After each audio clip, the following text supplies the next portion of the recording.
Investigates uncovers a DUI and multiple driving infractions connected to the real estate broker accused in a deadly DUI crash in Summerlin.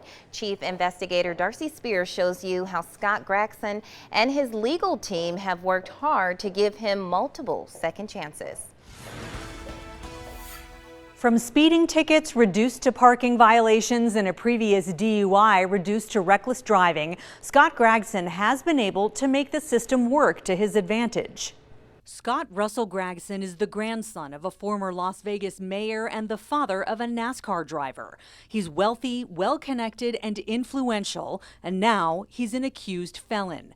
This is the first time Gragson has faced felony DUI charges, but it's not his first DUI. Sources in the legal system with access to records confirm Gragson was charged with DUI alcohol in 2001, a misdemeanor first offense. And anybody else who gets a misdemeanor DUI is very lucky because they haven't killed anybody yet, and they haven't injured anybody yet. They haven't destroyed lives yet, but eventually the luck runs out.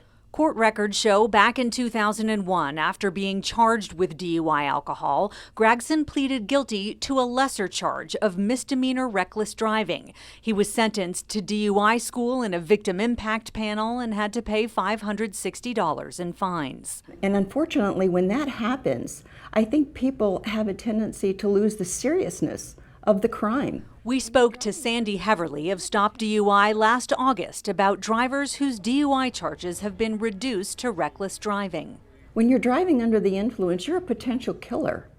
And when you reduce it and make it so minimal, it takes away the danger. It takes away the very strong message that we've been trying to get across to the driving public for many, many years. Court sources and records also confirm in 2001, 2011, 2012, and 2016, Gragson had a total of 5 traffic violations, several for speeding, that were reduced to parking tickets.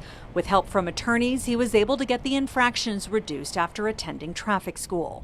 Gragson's attorney, David Chesnoff, says his client has entered a not guilty plea in the current case and plans a vigorous defense in court.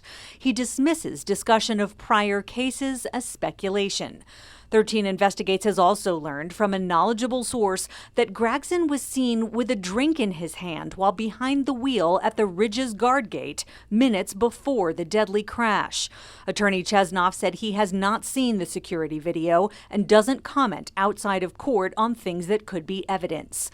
There is already controversy surrounding some of the evidence, specifically how long it took to get a warrant to draw Gragson's blood. That's already resulted in a Metro captain being stripped of duty. When the blood draw did happen 3.5 hours after the crash, the Clark County District Attorney says Gragson had a blood alcohol content of 0.147, which went down to 0.12 an hour later. Our legal system source says if you do the math and extrapolate backward, it's reasonable to conclude he would have been 0.21 at the time of the crash, which is nearly 3 times the legal limit. And there's no excuse. My gosh, for the last 35 years, the education, the awareness, the alternatives have been made available to people. There is no valid excuse for driving under the influence. I don't care who you are or who you think you are. There is none. Gragson is out of jail on $250,000 bail. Conditions include surrendering his passport and alcohol monitoring. A preliminary hearing has been scheduled for October 28th. Darcy Spears, 13 Investigates.